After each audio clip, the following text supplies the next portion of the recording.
Bismillahirrahmanirrahim. Assalamualaikum warahmatullahi wabarakatuh. Sahabat Muslim, konflik Palestina dan Israel yang tak kunjung usai hingga hari ini sering dikaitkan dengan risalah nubuwah atau kenabian tentang keadaan akhir zaman. Jika kita merujuk hadis nubuwah, apa yang terjadi di Palestina hari ini merupakan tanda-tanda kecil dekatnya hari akhir. Dalam hadis nubuwah disebutkan bahwa puncak akhir zaman nanti akan terjadi perang besar Al-Malhamah Al-Kubra antara kaum muslimin yang dipimpin Imam Mahdi melawan umat Yahudi yang kelak dipimpin Dajjal, si Mesias palsu.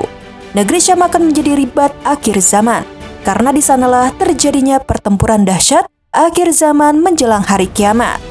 Dajjal beserta pengikutnya kaum Yahudi akan binasa di tangan Isa bin Maryam atau Nabi Isa alaihissalam yang turun di akhir zaman membantu Imam Mahdi dan kaum muslimin. Bagaimanakah kisahnya? Berikut ini kisah selengkapnya.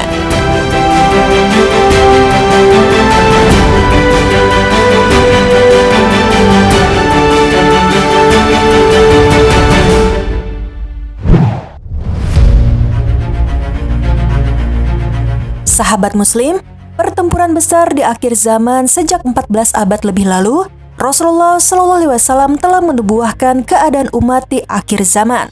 Perang yang terjadi di Palestina hari ini barangkali merupakan rangkaian peristiwa menuju akhir zaman.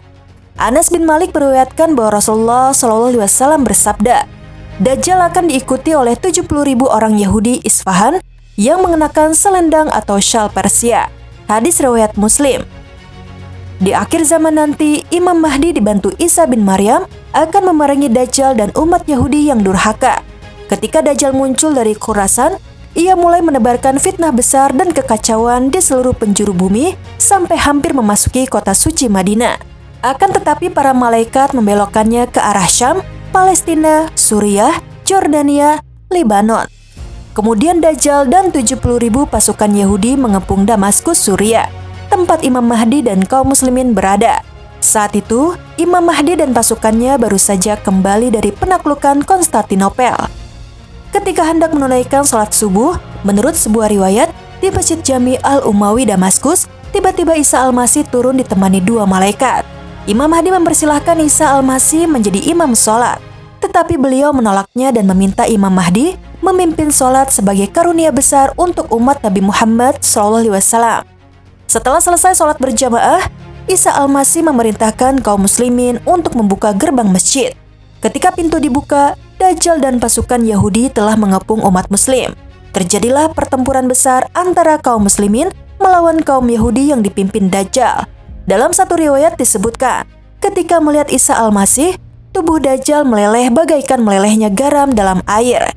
Dajjal melarikan diri dari hadapan Nabi Isa alaihissalam. Kemudian Nabi Isa terus mengejar Mesias palsu itu hingga ke gerbang Lot yang tak jauh dari kota Ramallah, Palestina. Kota Lot kini dikuasai Israel dan menjadi salah satu pusat industri dan transportasi bagi Israel. Di kota inilah kelak Nabi Isa alaihissalam membunuh Dajjal. Sementara itu, pasukan Yahudi kocar-kacir. Mereka lari bersembunyi di balik pepohonan dan bebatuan. Tetapi semua pohon dan batu memberitahukan keberadaan mereka kecuali pohon Garqad atau pohon Yahudi. Sementara anak-anak, kaum wanita, lansia maupun kaum muslimin tidak ikut berperang. Makkah dan Madinah menjadi sebaik-baik tempat berlindung dari fitnah Dajjal. Dalam satu hadis sahih dari Nawas bin Sam'an menceritakan kemunculan Dajjal dan turunnya Isa bin Maryam. Rasulullah SAW bersabda, ketika Allah mengutus Isa bin Maryam, maka turunlah ia di menara putih di sebelah timur Damaskus mengenakan 2 pakaian yang dicelup dengan waras dan za'faran. Kedua telapak tangannya diletakkannya di sayap 2 malaikat. Jika ia menundukkan kepala maka menurunlah rambutnya, dan jika diangkatnya kelihatanlah landai seperti mutiara. Maka tidak ada seorang kafir pun yang mencium nafasnya kecuali pasti meninggal dunia. Padahal nafasnya itu sejauh mata memandang. Lalu Isa mencari Dajjal hingga menjumpainya di gerbang Lot. Lantas dibunuhnya Dajjal. Kemudian Isa datang kepada suatu kaum yang telah dilindungi oleh Allah dari Dajjal. Lalu Isa mengusap wajah mereka dan memberitahu mereka tentang derajat mereka di surga. Hadis riwayat Muslim. Merujuk konsep teologi Yahudi, disebutkan bahwa Yahudi arus utama tidak mengakui Isa bin Maryam atau umat Kristiani menyebutnya Yesus sebagai Tuhan atau seorang perantara Tuhan, ataupun bagian dari Trinitas. Mereka berkeyakinan bahwa Isa bin Maryam bukanlah Mesias, dengan alasan bahwa Nabi Isa alaihissalam tidak memenuhi nubuat mesianik yang tertulis di dalam Tanakh atau Alkitab Ibrani, dan juga tidak memenuhi kualifikasi personal Mesias. Namun ada sejumlah orang Yahudi yang menerima dan mereka disebut Messianic Jews atau Yahudi Mesianik. Bagi umat Yahudi, Al-Masih yang mereka tunggu bukanlah Isa bin Maryam, sebagaimana keyakinan Islam. Mereka menunggu Mesias lain, yaitu Dajjal yang matanya buta sebelah. Hal ini berdasarkan kisah pada zaman Nabi SAW, sebagaimana yang diriwayatkan dari Abu Aliyah. Suatu hari, orang-orang Yahudi datang kepada Rasulullah SAW membicarakan tentang Dajjal. Mereka lantas berkata, "Iya, Dajjal akan muncul di akhir zaman dari golongan kami." Tak berhenti di situ, orang-orang Yahudi lantas membual untuk mengagung-agungkan perihal Dajjal. Mereka mengatakan bahwa Dajjal nanti akan melakukan ini dan itu. Allah Subhanahu wa Ta'ala menurunkan wahyunya kepada Nabi SAW saat itu. Wahyu yang dimaksud ialah surat Al-Mu'min. Disebutkan pula surat Ghafir ayat 56.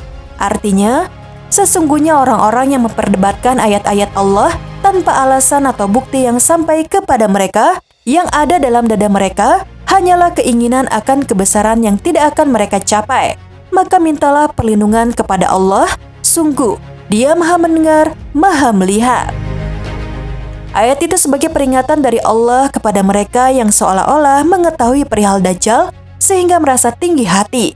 Padahal pengetahuan tentang Dajjal hanya Allah yang Maha mengetahui.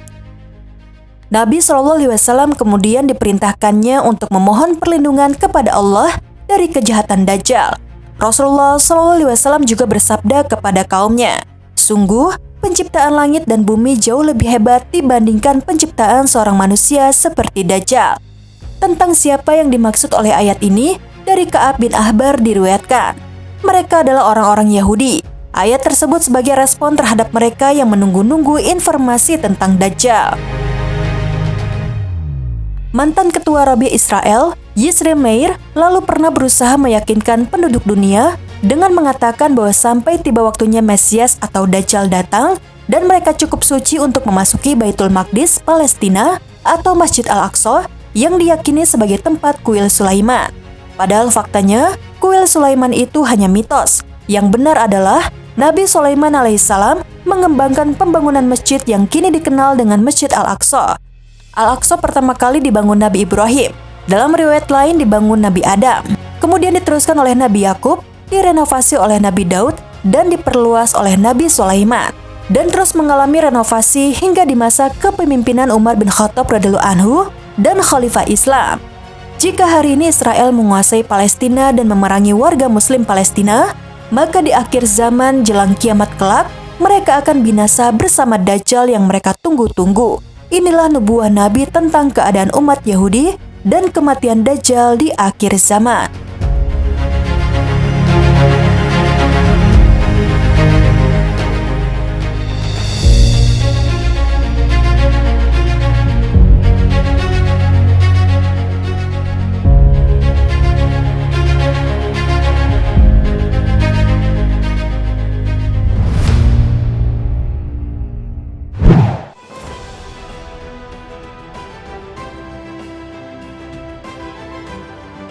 Sahabat Muslim, demikianlah sejarah Bani Israel dan misi besarnya menyambut kedatangan Dajjal. Satu hal yang harus kita yakini bahwa Israel tidak akan pernah mampu menguasai Palestina hingga hari kiamat. Bahkan Mesias yang mereka tunggu-tunggu yaitu Dajjal akan mati di tangan Isa Al-Masih, tepatnya di gerbang Lot, Palestina. Wallahu a'lam bishawab. Sekian video kali ini, silakan tekan tombol subscribe, like, dan tombol lonceng di bawah ini sebagai bentuk dukungan kalian agar channel ini tetap terus menyebarkan informasi seputar Islam. Dan terima kasih untuk yang sudah subscribe. Wassalamualaikum warahmatullahi wabarakatuh.